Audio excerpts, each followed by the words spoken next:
partie. Troisième et dernière partie de l'Africa Newsroom. Nous sommes toujours en compagnie de Jean-Claude Moulinda Abi, qui est journaliste. Abdelkerim Yacoub Koundougoumi, qui est membre du mouvement citoyen Pacte, projet pour une alternance crédible au Tchad. Et notre éditorialiste Alfred Chango. Promouvoir la production locale n'est pas une tâche aisée en Guinée. La production locale peine à séduire, même si leurs qualités sont certifiées aux normes internationales. Les produits fabriqués dans le pays ont du mal à être écoulés. C'est ce défi que doit affronter Fatoumata Binta Diallo, une Guinéenne qui a investi dans la construction d'une usine de fabrication d'eau javelisée et autres produits nettoyants. Reportage d'Emmanuel Milimonov, correspondant en Guinée. D'eau javelisée en Guinée, tant par le coût d'investissement que par la quantité de la production journalière. Ici, Fatoumata Binta Diallo a investi environ 1 million de dollars américains pour produire sur place et ainsi participer à baisser les coûts des produits nettoyants sur le marché. Mais c'est justement l'accès à ce marché qui pourrait la pousser à fermer, alors que son ambition est d'agrandir ses installations et créer plus d'emplois.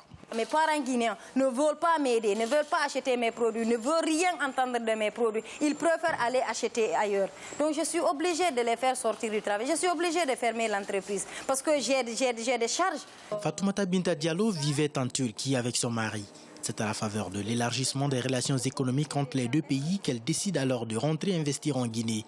Elle implante cette usine et crée la marque Nimba en référence au plus haut sommet de la Guinée. Certains commerçants lui ont même suggéré de changer ce nom d'origine locale pour donner l'impression qu'il s'agit d'un produit importé. Quand je sors sur le terrain, on me dit non, c'est fait en Guinée ici, c'est pas de la qualité. Donc il faut changer le nom de Nimba, il faut mettre un autre nom d'Européen pour que tes produits changent. Il n'existe aucune politique protectionniste de la production locale en Guinée. Fatoumata Binta vend ses produits à moins 50% des prix d'autres produits de même constitution et d'origine étrangère. Mais face à ce difficile accès au marché, le risque de fermeture guette son usine.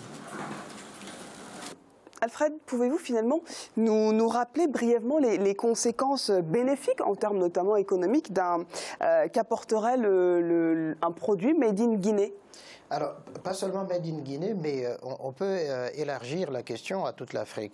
Nous nous plaignons souvent ici du fait que l'Afrique pratique encore cette économie de rente qui est liée à l'exportation et à l'importation. Et nous importons beaucoup de produits venant de l'étranger, ce qui coûte cher au budget et aux recettes de nos pays. Mais quand on voit que le commerce intra-africain est minime, pauvre, la question là aussi se pose. Se pose avec acuité vraiment, donc du produire local, du produire national.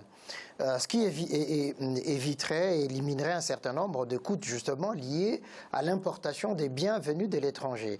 Produire donc guinéen, comme c'est le cas, c'est créer déjà de l'emploi au niveau local.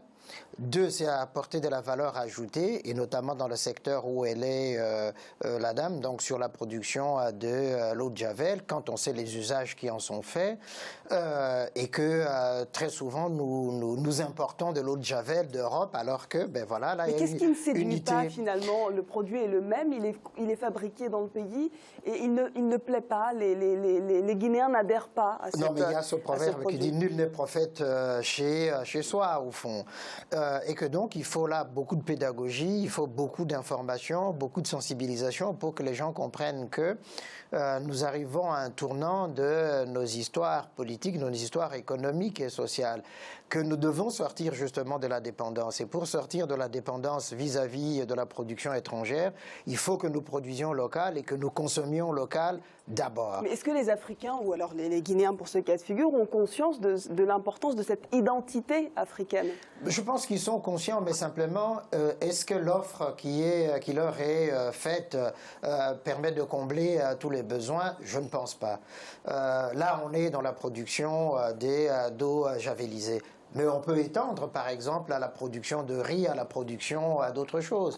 Quelle est la qualité, justement? Quelle est la valeur ajoutée de cette production locale, de cette production nationale? C'est la vraie question. Monsieur Moulindabi, on pourrait imaginer des outils qui permettraient d'inciter ou aider les consommateurs africains, et dans le cas de figure guinéen, à soutenir l'industrie du pays. Bon, moi, je ne suis pas spécialiste en économie, mais moi, je me dis qu'il y a des mécanismes. Si vraiment le gouvernement se dit que le pays est en mesure de présenter le domaine alimentaire comme étant un domaine où il y a l'autosuffisance, alors dans ce cas, qu'il y ait des mesures et des mécanismes par rapport au fisc. Mais le Sénégal l'a fait, ça ne fonctionne pas forcément. Les mesures incitatives gouvernementales c'est-à-dire pour ne fonctionnent concurrencer, pas il faut qu'il y ait cette concurrence et instaurer justement une taxe par rapport aux produits importés.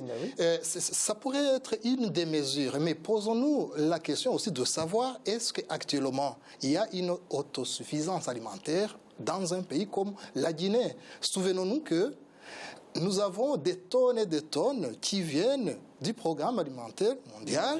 C'est-à-dire au niveau du riz. C'est-à-dire qu'au niveau du riz, il n'y a pas cette autosuffisance. Alors comment on peut se dire donc mettre l'accent sur des secteurs porteurs, d'après vous, pour permettre d'inciter cette médine?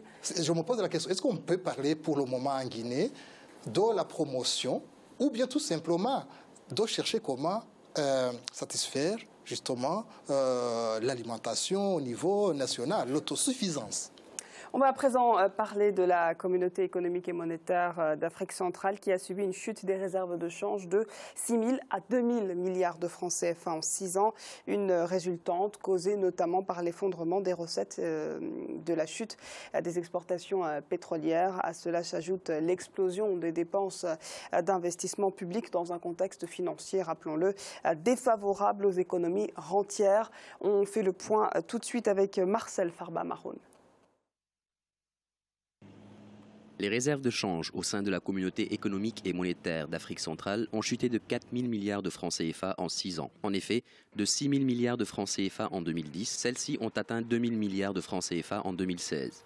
Une chute qui s'explique par la baisse des recettes et des exportations pétrolières, mais aussi par l'excessivité des dépenses d'investissement public, alors que le contexte financier reste difficile et défavorable aux économies rentières. Cette chute de réserves est visible à partir du moment où le cours du baril de pétrole, qui constitue l'essentiel des exportations de l'Afrique centrale, a chuté. Il est tout à fait normal que les réserves de change de la zone BEAC chutent. En dehors du Cameroun, qui est capable de vendre plus produit que le pétrole, les autres pays de l'Afrique centrale sont essentiellement exportateurs du pétrole. Quitte de la dette communautaire, cette dernière est passée de 15% en 2010 à 45% en 2016, d'après le Fonds monétaire international. Toujours selon l'institution de Bretton Woods, si les États de la CEMAC n'adoptent pas un plan de redressement de leurs économies afin d'ajuster les dépenses publiques, la situation continuera à se dégrader en 2019. Personne ne veut revivre la période d'austérité, la fin des années 80, début des années 90, parce que c'est une austérité qui a encore aggravé la pauvreté. C'est pour ça que la première décision qui est prise de la CEMAC, c'est de préserver les dépenses sociales. Ça, c'est la première règle. Et la deuxième règle, c'est qu'il faut mettre un bémol sur les investissements d'infrastructures. Les chefs d'État membres de la CEMAC se sont réunis ces derniers mois afin de tenter de trouver une solution sur la crise économique. Une réunion biannuelle de la zone franc se déroulera du 13 au 14 avril 2017 à Abidjan, la capitale économique ivoirienne, et mettra l'accent sur la nécessité de renforcer davantage la dynamique d'intégration des marchés des capitaux de la zone. Alfred, comment on peut expliquer cette érosion de 4 000 milliards de francs CFA en 6 années, d'après vous? Alors, là, on prend la masse globale des réserves de change de toute la communauté économique et monétaire d'Afrique centrale. Mais la situation est différente selon les pays, selon les États de la CEMAC. Mais globalement, effectivement, comme la plupart des pays membres de la CEMAC, de la communauté économique et monétaire d'Afrique centrale, sont tributaires de cette économie de rente dont on parlait ici, en particulier du pétrole, il est normal que l'effondrement du cours du pétrole pétrole entraîne l'effritement justement de ces réserves d'échange, puisque il n'y a pas assez de rentrée de devises, et puis il y a des investissements qui étaient engagés au moment où les taux du baril étaient très élevés, et que donc il y a cette chute-là. Du coup, les États sont obligés, pour financer les importations, par exemple, de recourir à leurs réserves d'échange pour éviter justement qu'il y ait de trop gros déficits entre les importations et les exportations. Donc, il y a cet affaiblissement qui arrive. Donc, au fond, en Afrique centrale, c'est ça qui est arrivé. Est-ce que les États actuellement ont commencé à réagir pour inverser un petit peu la tendance? L'idée est qu'on arrive à la diversification des économies et à sortir justement du tout économie de rente. La prise de conscience se fait petit à petit.